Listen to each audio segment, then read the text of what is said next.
Oh, let us gather at this river. Let us gather one by one. Let us gather at this river. Let us gather one by one. Oh, let us gather at this river. Let us gather one by one. Let us gather at this river. Let us gather one by one.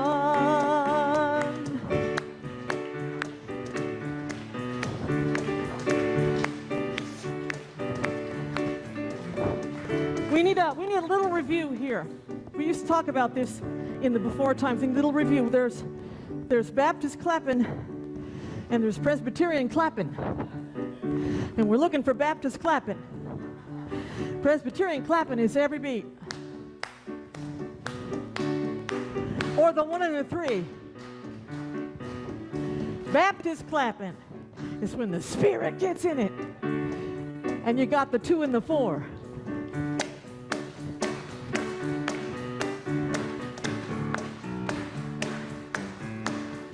Oh, let us gather at this river. Let us gather one by one. Let us gather at this river. Let us gather one by one.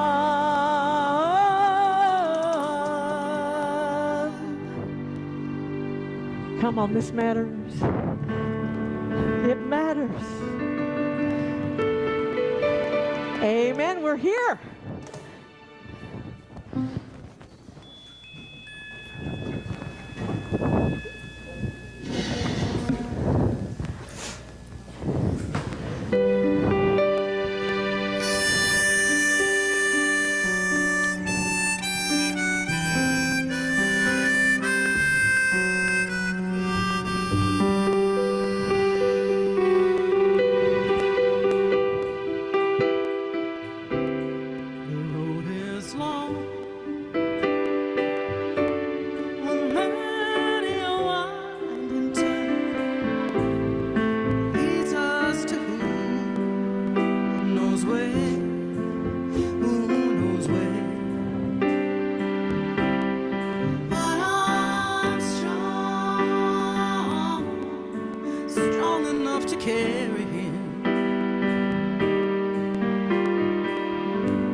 my brother.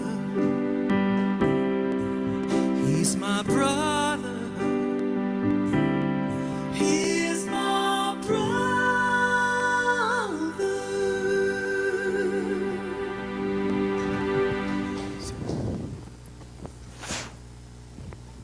Welcome to the beloved community at River of Grass Unitarian Universalist Congregation, both here in person and love streamed on Zoom and Facebook Live.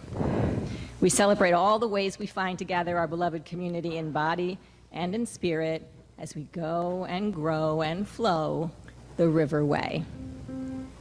I'm Karen Gonzalez. My pronouns are she and her.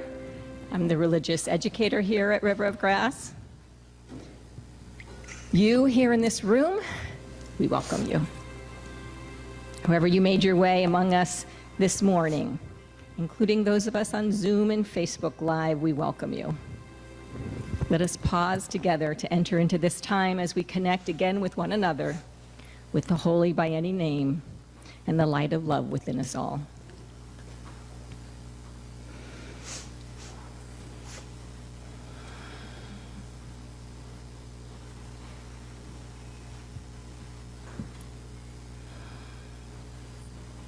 In this congregation, it is our mission to nurture our spirits, love intentionally, and create a just and healthy planet.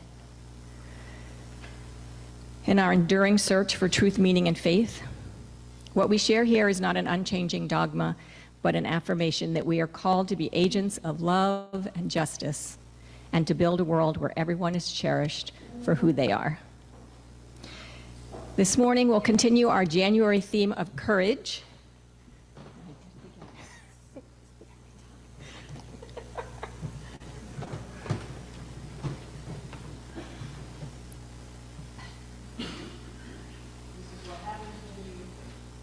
With extremely efficient people. They pay attention to what's coming next. I'm standing apart from you and masking this morning because I was in and out of airports with lots of other people who were in and out of airports with lots of other people this past weekend, and everything is fine. I just want to be sure for the vulnerable among us that I don't accidentally bring you something I did not intend. This morning, as Karen told us, we continue our January theme of courage and our 2024 Bending the Arc series with a consideration of hope and perseverance and what it means to just keep going in the face of it all. Hear now these words from the Reverend Teresa Ninan Soto from their book, Spilling the Light. Everything is still on fire. Despite your best efforts, in addition to living, it is clear that fire or not, you must level up what it means to thrive. Right now, that means wrestling with the truth in the fact that everything is not all your fault. I am sorry that everything is still on fire. Once hate catches, the winds of not my problem blow, and the blaze is hard to stop. But hard is not impossible. Not yet is different from never. You in community have an answer. You have a response to systems of power and control and to the costs of suffering. You and your community together are the answer. You are not only a people of flame, but also a people of cold, clear truth. You know both where you fall short and where you flourish and where you still reach. Everything is still on fire, but not all is lost. You remain more nimble than steadfast, more unshakable than swayed by the latest rage. You are here to put out the ravenous flames and heal the world. Enough is enough.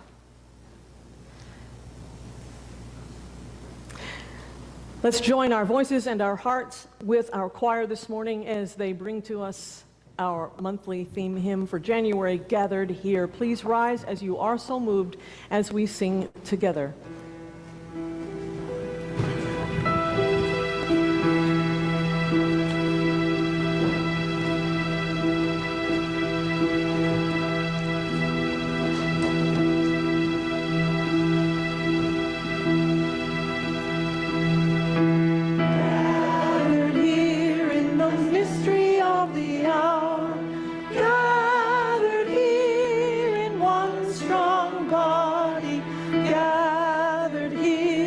the struggle and the power.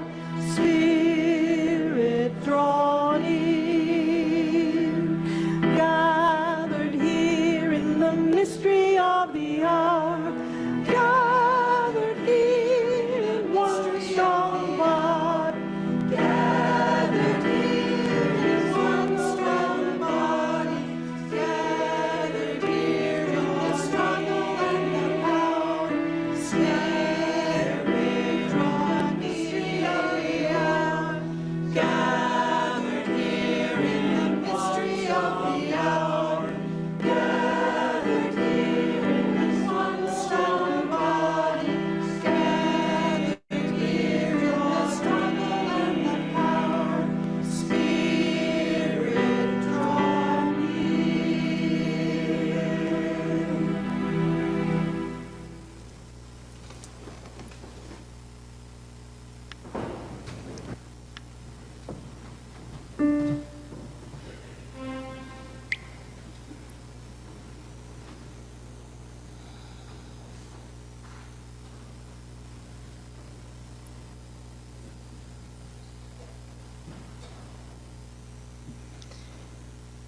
The flaming chalice is a symbol of our Unitarian Universalist tradition, a beacon of religious liberty shining through generations, now ours to hold high. As we light our chalice together this morning, let us join our voices with these words. We light this sacred flame today, that by its light we may see the paths before us and live the way of love, unfolding through us. And in the light of love, let us renew our covenant as we say together, love is the spirit of this congregation, and service is its law. This is our great covenant, to dwell together in peace, to seek the truth in love, and to help one another.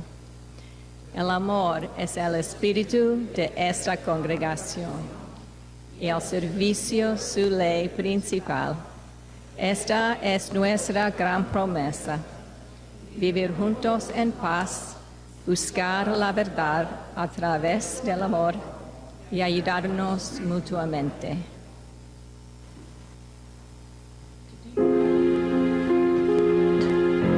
And further explore our topic, our theme today of hope and perseverance. We sing together an old labor song.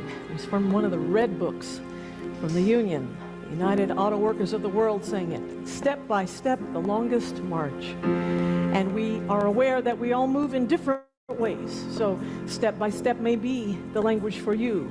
Maybe you move in another way. In any case, we make this way forward together. Please rise in body or in spirit as you are so moved.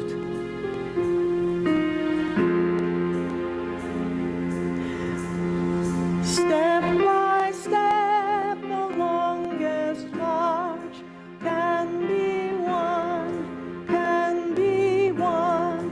Many stones can form an arch, singly none, singly none.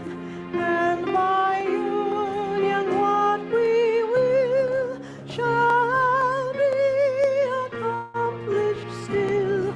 Drops of water turn the mill, singly none, singly none.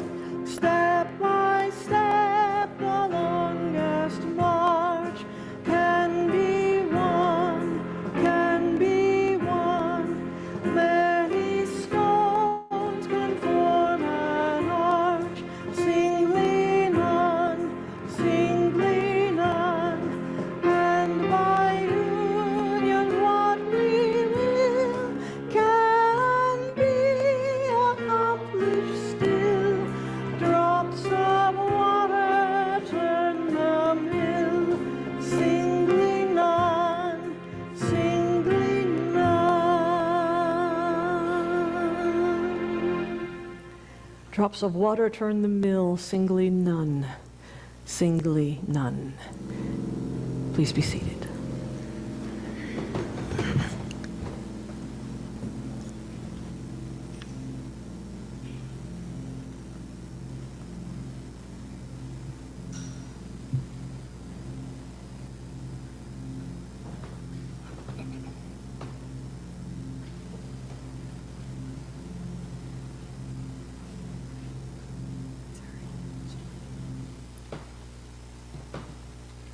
In our community each week, we share pieces of our lives. We take a moment to share our joys and sorrows and gratitudes here with people who love us for exactly who we are, where we are right now. Thank you. Here in the room, we will share from the book. If you're in Zoom and would like to share a thought, a prayer, a joy, or concern with us in this moment, write it in the chat, and we will lift them up together. In the quiet of this hour, we realize that there are things that we carried here with us that did not make it into ink and paper. There are things we brought in our hearts. There are things that have occurred to us since we've been here, perhaps a word or a song or a chord or any number of things could have awakened in you a need to share in community, but in a way that is quiet. And so we offer stones of reflection at this time for you to bring forward anything on your heart and bring it into this bowl of water for reflection, for cleansing, for the flow of our lives. You may come forward as you are so moved and carry your heart into community a little farther.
These things written and unwritten, these things spoken and unspoken, we ask that our hearts be seen even as we become better seers of hearts.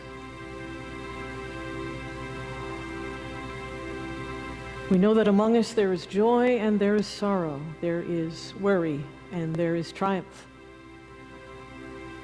We know that this road is one we travel together, that this journey is one we share, and that along our journeys, those burdens we carry are lightened when we share them, and our joys are amplified when we give them one to another. We ask protection for all of those who are in the elements today. We ask for those who are exposed to cold and for those who are exposed to it even in their homes across this country. We ask that they be warmed in community and that they be physically and spiritually safe. We are grateful for all that has come to us that is blessing, even when we may not recognize it at first pass. We are grateful most especially that we can bring our true selves, our true lives into this circle of care, and that we may expand it wider and wider and wider into this world that we aim to transform.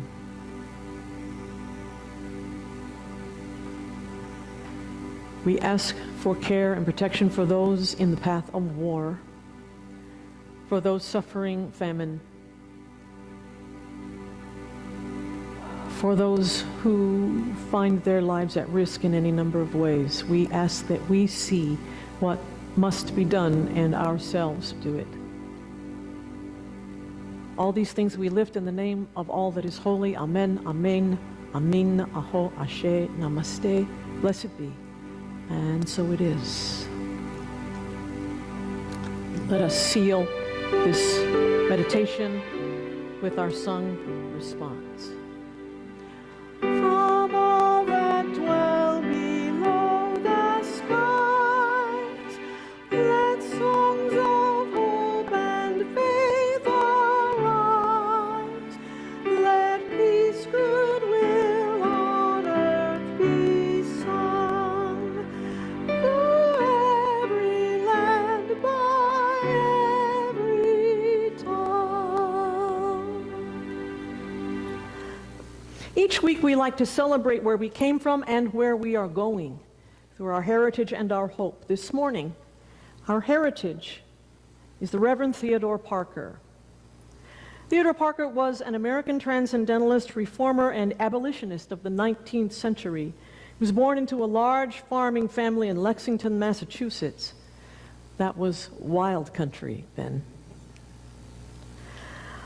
He then worked as a teacher until he graduated from Harvard Divinity School, took his first pulpit in 1836, and then broke with Orthodox Unitarianism in 1940 when he became a transcendentalist, like his friends Ralph Waldo Emerson, Joseph Tuckerman, Henry David Thoreau, and Margaret Fuller, as they worked to abolish slavery.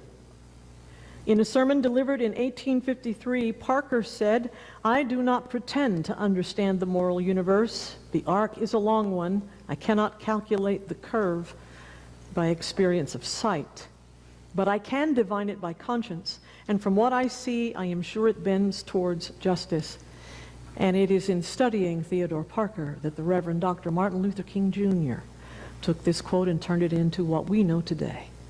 The arc of the universe is long, but it bends towards justice. This is our heritage. This morning we find our hope in the Reverend Kimberly Quinn Johnson, who serves as president of Sister Source, that's SOUURCE, for Black UU women and girls. She is a minister of the UU congregation of the South Fork on Long Island in Bridgehampton, New York. Before ministry, Kimberly worked as a union organizer with the United Auto Workers and taught women's and gender studies at New Jersey City University. Kimberly serves on the organizing collective board for BLUU, B-L-U-U, Black Lives of Unitarian Universalism, and is a member of the steering committee for UU Class Conversations. She works at the Nexus of Faith Formation, Youth Ministry, and Racial Justice as a program leader with the UU College of Social Justice. When does she sleep? And she's likely to be spending her summer working with youth through UU Summer Seminary, Faith Lab, or a program called Thrive, which provides leadership experiences for youth of color. This is our hope.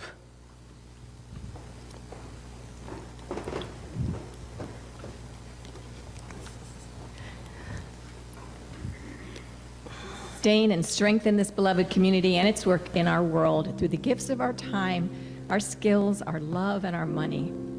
Each Sunday, half of our undesignated offerings go to LifeNet for Families, which provides meals, clothing, and support for those in need here in Broward County.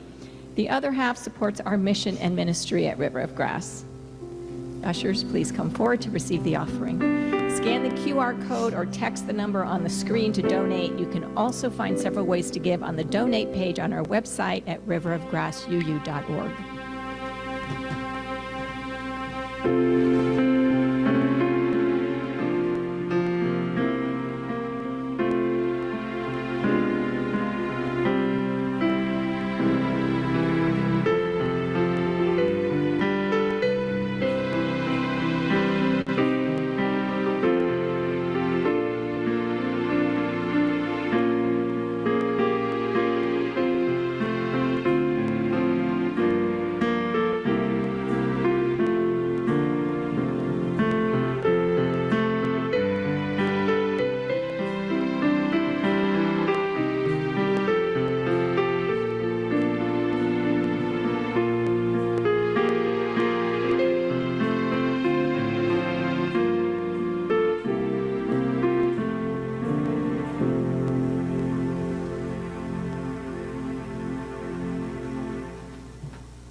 Thank you for this most generous gift.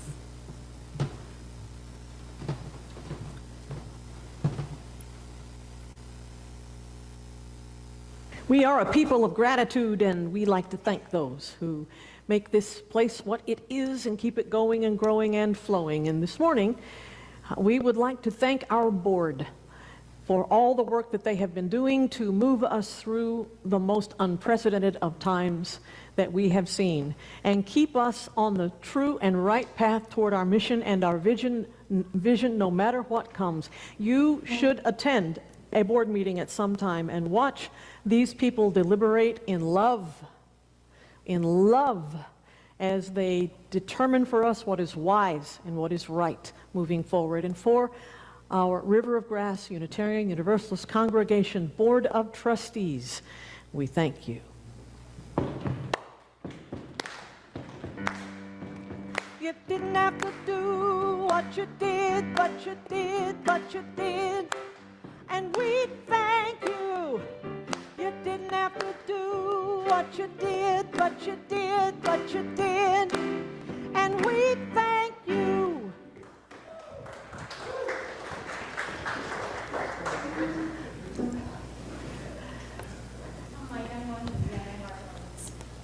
Anyone who dares to sit on the carpet and get up again. This morning's wisdom tale is titled Elizabeth Leads the Way. It's a story about Elizabeth Cady Stanton and the right to vote for women. It's written by Tanya Lee Stone. What would you do if someone told you you can't be what you want to be because you are a girl?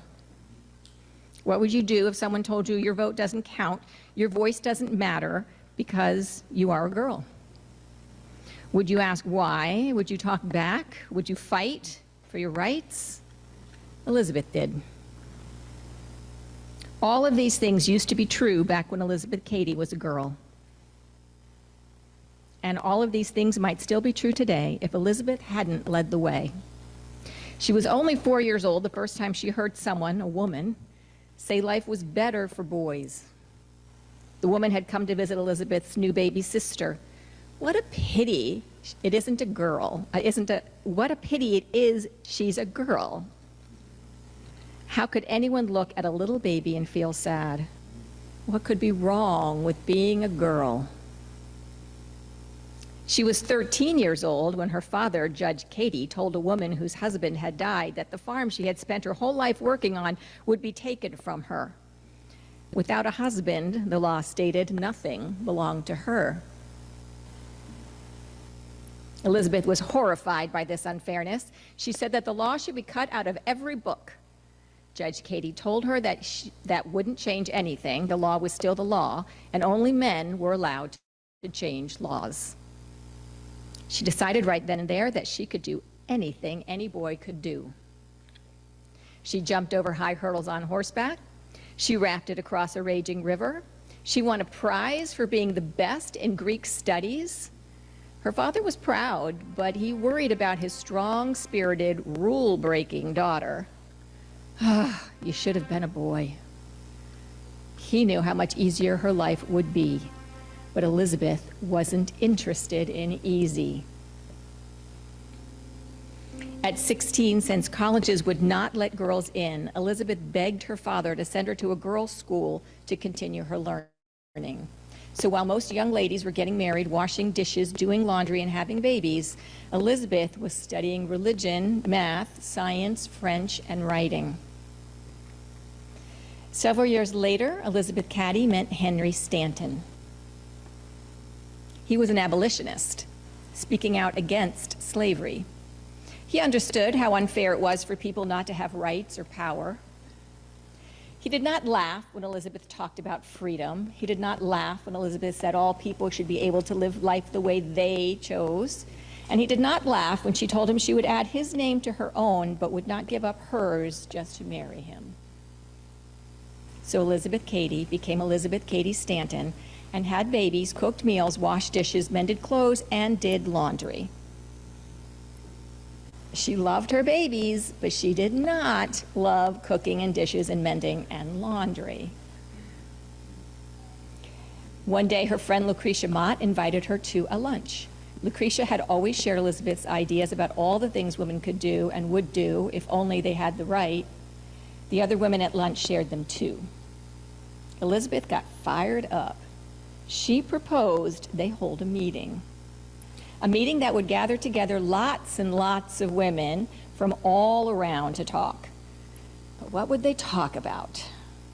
Married women couldn't own property or even the money they worked to earn. Elizabeth had learned long ago that only men could change the laws. There were so many things that needed to be set straight. And only men could change the laws because only men could vote. That was it. That was the one thing that could change everything. If women could vote, they could help change all kinds of laws. This idea was so shocking, so huge, so daring, Elizabeth's friends gasped out loud. If they were flabbergasted, what would other people think? But Elizabeth did not waver. She knew voting was the only way to make a difference. Her battle cry for the right to vote rang out. Have it we must, use it we will. Have it we must, use it we will. Even her Henry thought she had gone too far. But on July 19, 1848, when Elizabeth arrived at the meeting place, she saw for herself that she hadn't. The small church in Seneca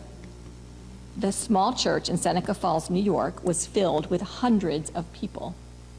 Elizabeth read aloud what she and a few of the women had written together. Their Declaration of Right and Sentiments challenged the idea from the Declaration of Independence that all men are created equal.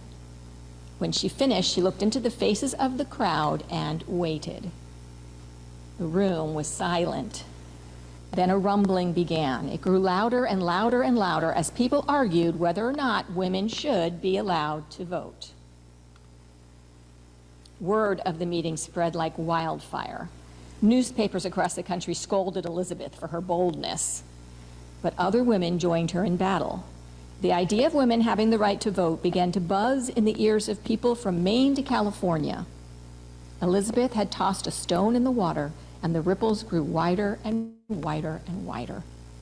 Many said Elizabeth must be stopped, but she was unstoppable. She changed America forever. I'm going to tell you a little bit more about Elizabeth Cady. So she was married to Henry Stanton for 46 years, and they had 7 children while she was doing this changing of America. She ran for Congress in 1866. Even when women couldn't vote for her, she figured men could vote for her. She didn't win. She reasoned that, and then in 1869, she and Susan B. Anthony, whom more people I think have heard of her name, created the National Woman Suffrage Association, and Elizabeth served as president for 21 years. Suffrage means getting the right to vote. She never limited herself to championing only women's right to vote. She was passionate about girls sports, property, child custody rights for women, co-education, equal wages for women, reforming divorce laws, abolition of slavery, and birth control. Elizabeth's daughter, Harriet Stanton Blatch, followed in her mother's footsteps, and in 1907, Harriet organized the Equality League of Self-Supporting Women. On Elizabeth's 80th birthday, more than 6,000 people poured into the Metropolitan Opera House in New York City to celebrate. She was honored as the Grand Old Woman of America, and for that year, Stanton Day was declared.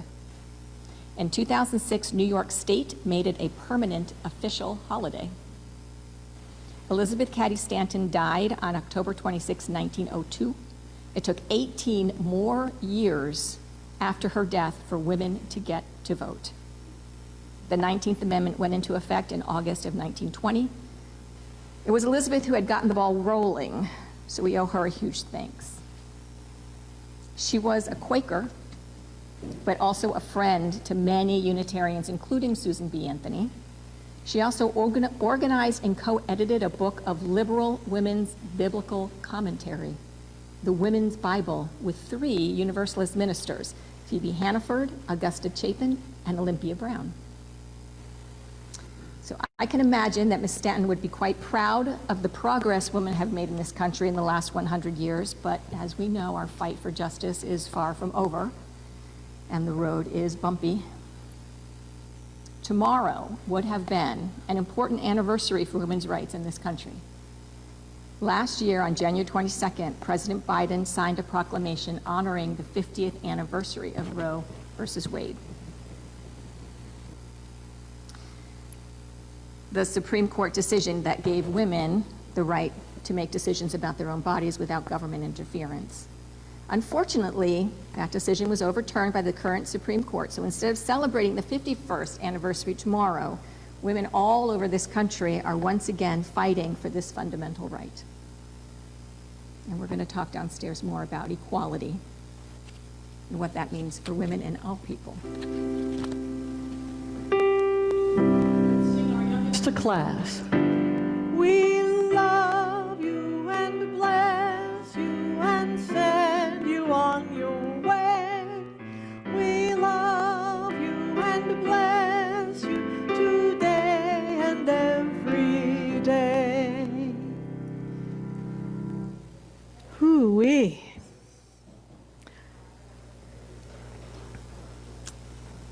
So the women's suffrage movement was officially founded in 1869, and women got the right to vote in 1920. Do the math.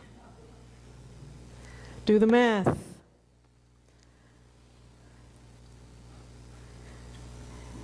We have no right to be impatient, y'all.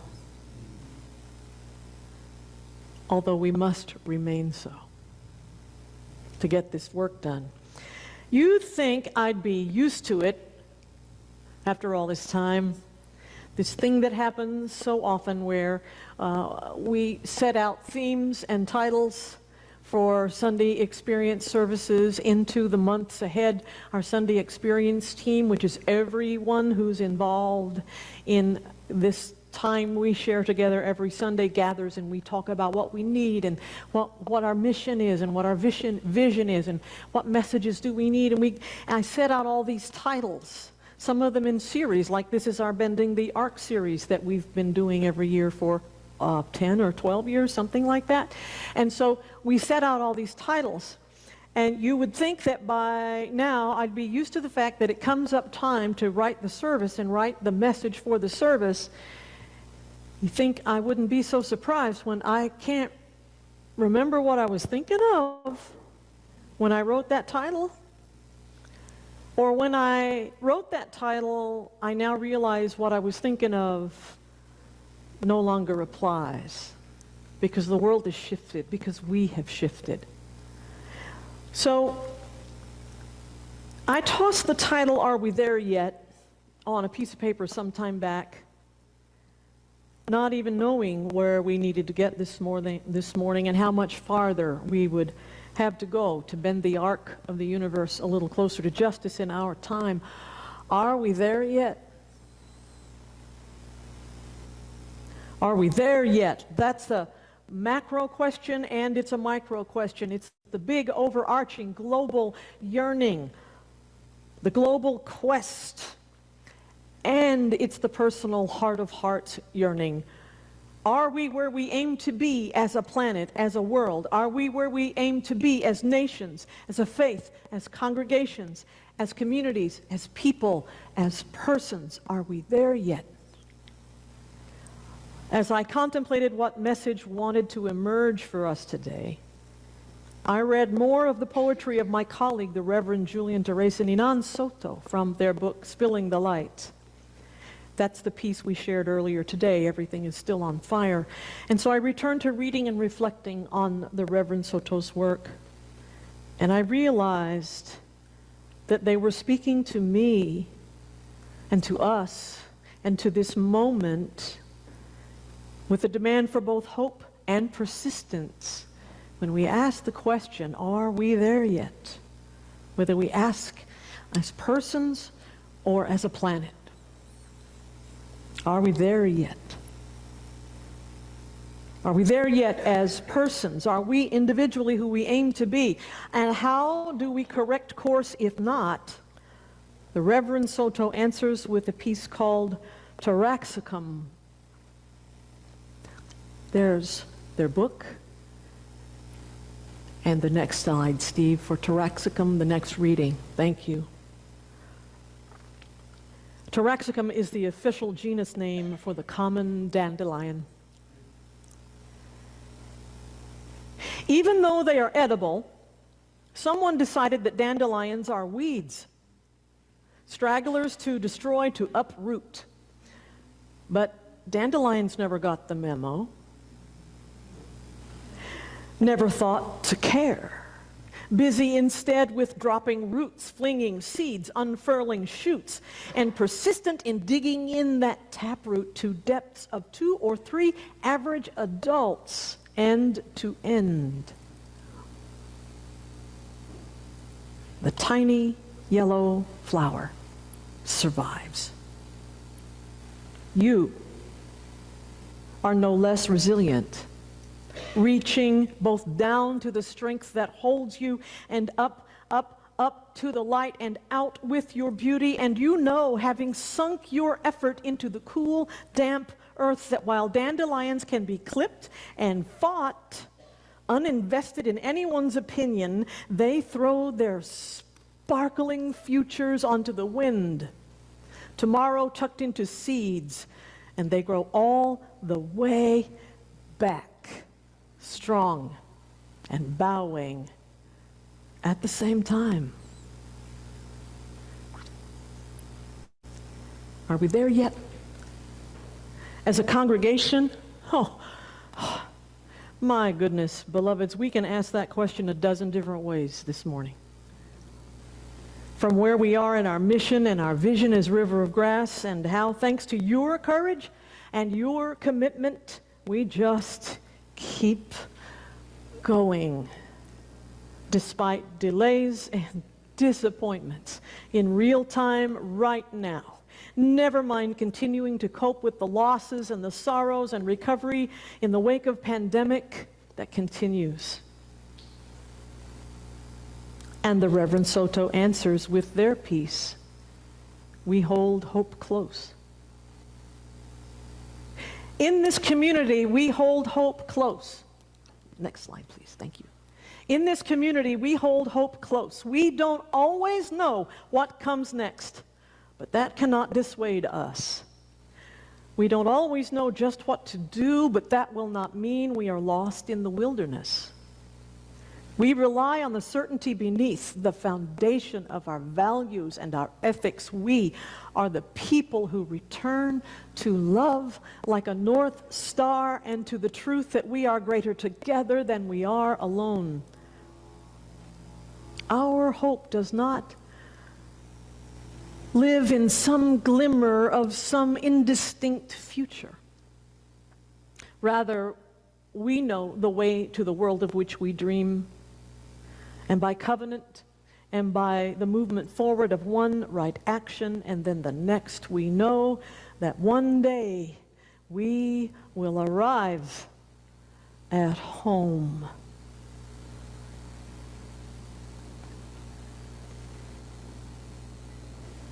Are we there yet? As a faith movement called Unitarian Universalism that proclaims a mission of equity, of liberation, of hope, and of healing, and is itself in a long season of its own reckoning. And the Reverend Soto answers with, "Blessed are the hungry." The Reverend Soto says, "I know that you are hungry for justice, and sometimes when you fail, it feels like the times you open the refrigerator door, look inside, and then close it, nothing having met your appetite. But there is always trying again. There is the fact that one just act is the beginning, and together we can build another. The gnawing hunger for a different future is one that we feed in the present. Your diligence, your tenacity, your willingness to learn, not just now, but also do hunger shaping how you nourish, feed one another with the long spoons of your compassion until you're strong enough to feed the part of the world you can reach.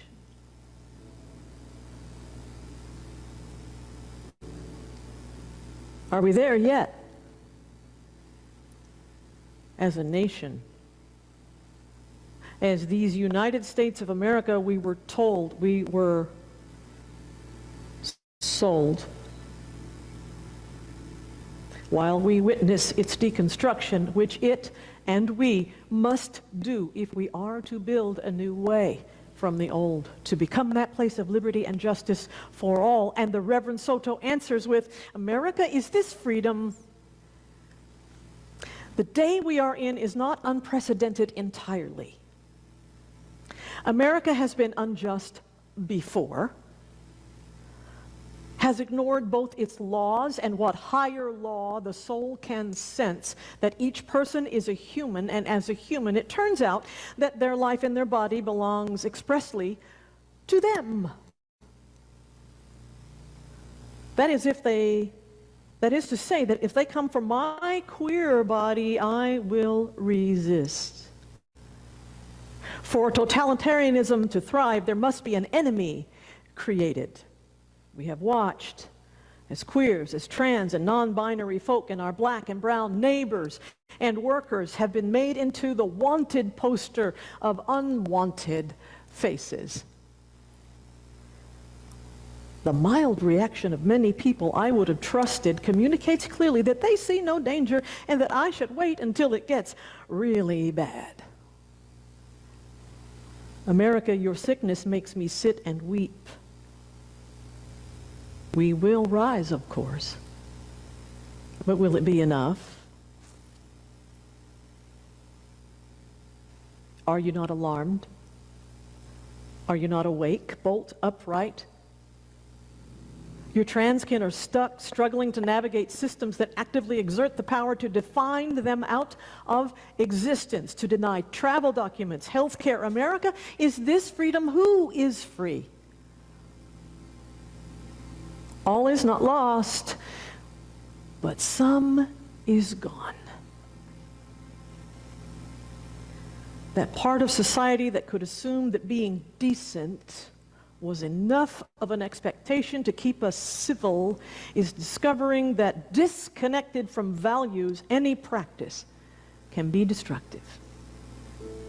Time to politely look away as though cruelty is merely somewhat impolite, expired some time back. We must get free, do something to be faithful, do something to interrupt evil. Do not wait, do it now. The time we have left for collecting courage and dealing in compassion is not unlimited, but this is still your day. Move into it with your power, move into it with your love. Are we there yet? as a planet that cries out from its very soil and water and air and the people upon it from every land. How will any survive this mess we're in? And the Reverend Soto once again answers with survivorship. I need to go one more time. There we go. What it takes to survive is more than an emergency blanket, a fire starter, and a hatchet. It requires recognizing yourself after someone has tried to blur your divine image. It requires saying your own name over and over, but only for your own benefit and your own glory, for finding your route to the earth beneath you and sky everywhere, for illuminating opaque horizons when you are not sure if you will ever recover, ever grow. Outliving intentional harm, one evil, requires a single ember banked in your wheezy, dizzy heart. And if you find that tiny fire smothered, smug patriarchy shrugging off the work of stained hands and starched cuffs, please, friend, please do not despair. We here share the light of our belonging with and to one another. The work of outliving evil cannot be completed in a single moment. Remember that, and remember who you will yet become. And we will share our spark with yours. And we will say your name with honor and know you as healing and know you as free.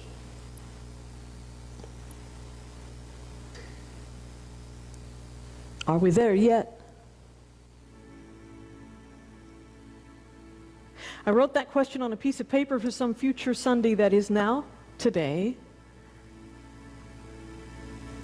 And I wonder about those who posed that question long before us, through generations of struggle we inherit, and yet they maintained their hope. I think of our Unitarian ancestor, Pete Seeger, gathered with activists at the Highlander Center in North Carolina in the middle of the last century, swapping labor songs, learning one that started as a hymn by Charles Albert Tindley, sung by tobacco workers striking for better working conditions in 1945. What song am I talking about? We Will Overcome. That's how it was written. And there at Highlander, as Zilphia Horton taught Pete Seeger to sing We Will Overcome, Pete then changed the will to shall, because it sings better.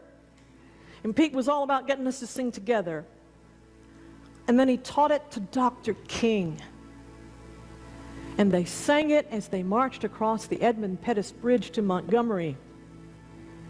As they refused to turn back despite more pain and more persecution than we have seen in our day. And yet they kept going. And yet they kept going. Are we there yet? They kept going. And so shall we, to take our own turn at bending the arc of the universe toward justice, just a little closer in our time. Because are we there yet? Let us rise in body and spirit and share with our ancestors this plea, this prayer, this anthem. We shall overcome.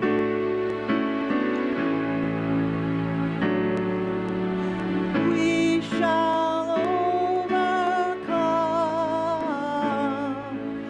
We shall overcome. We shall overcome someday.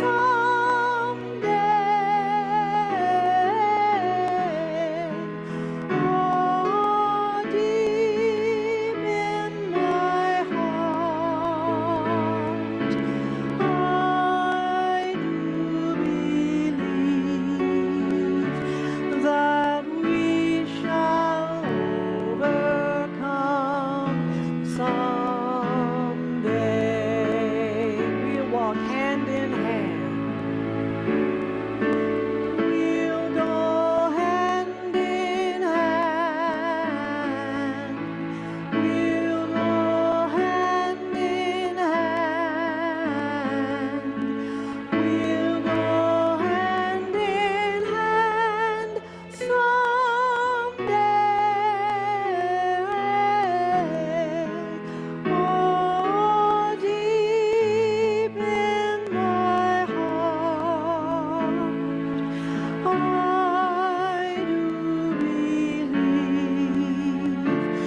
shall live in peace.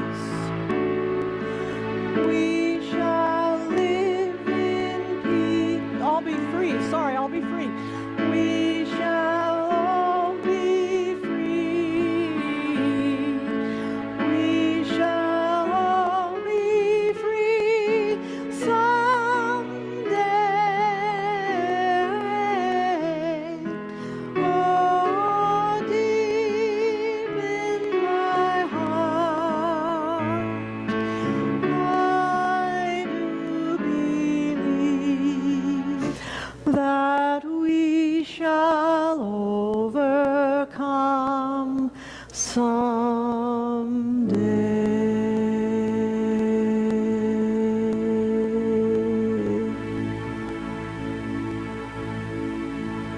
Are we there yet?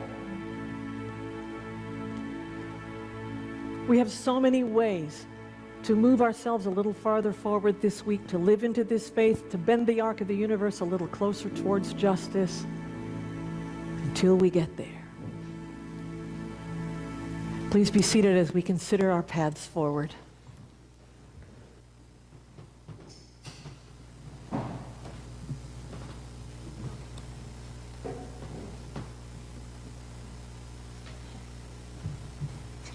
Hi there, I'm Kathy Jens Rocca. My pronouns are she and her, and I have the honor, the great honor of being president of this wonderful congregation. We have many ways to live out our faith. You can read about them in our weekly email. You do read your weekly email, right? Right? There's lots of information in there. Visit our website, riverofgrassuu.org. And I just have a couple more to share with you. Today, in our small group for kids, we explored the differences between equity, equality, and justice. Our new Unitarian Universalist value statement reminds us of how important it is for us to work to bring these ideals to life in our communities. And in the theme of Are We There Yet? Next week is our mid-year meeting, whose theme will be Are We There Yet? We will have an update on the construction. It's a very important meeting because we will include an important congregational vote to approve the budget variances that we are encountering due to increased construction costs and construction delays. This is a critical meeting. Please plan on attending. A quorum is required. You can contact me at president@riverofgrass.org, riverofgrassuu.org.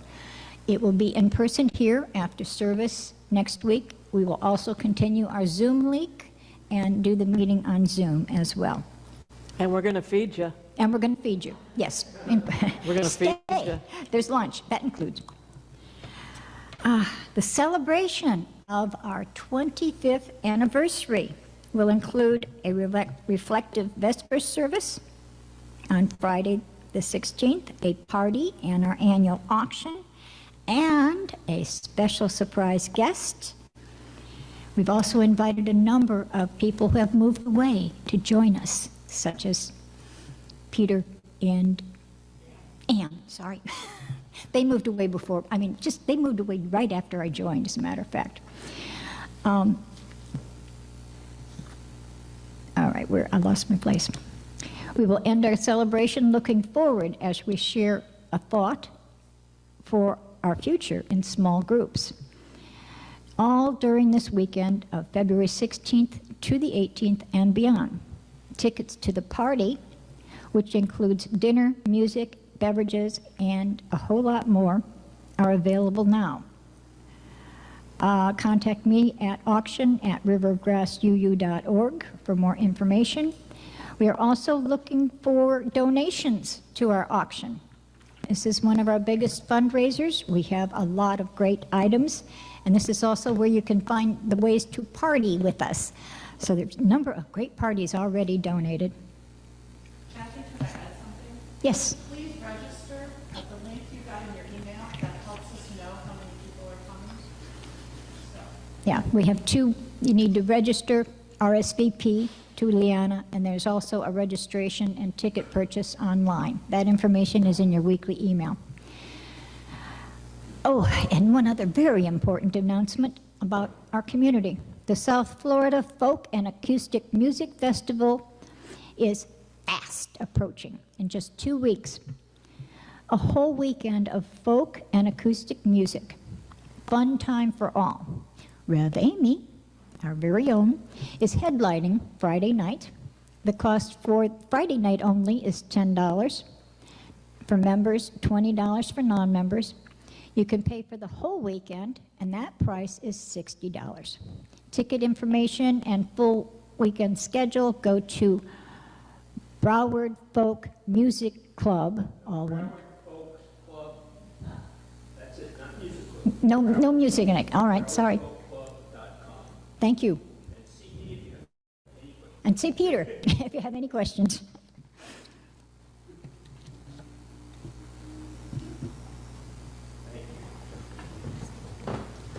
So I want to tell y'all something about the South Florida Folk Festival, and because some of you might go, why are we talking about that here? The reason we're talking about that here is, first of all, a lot of us are involved, and second of all, I can trace the fact that I'm standing here with you today all the way back to January 1997, the first time I was invited to play that festival.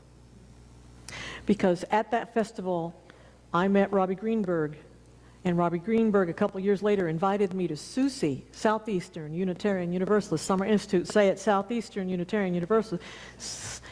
Southeastern Unitarian Universalist Summer Institute. She invited me as a musician, as a concert performer, to go to SUSE, and I got to meet Unitarian Universalists up close and personal after I'd been singing for services all over the country, but I didn't consider myself a UU yet. I went to SUSE. And at SUSE, the little girl inside of me that was religiously wounded started to heal. You did that. You did that. And then I decided to go to seminary.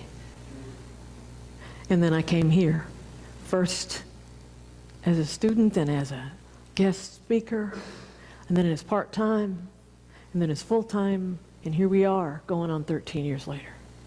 So that goes back to the South Florida Folk Festival in 1997. So never think that this one random thing you're going to do might not actually totally change your life.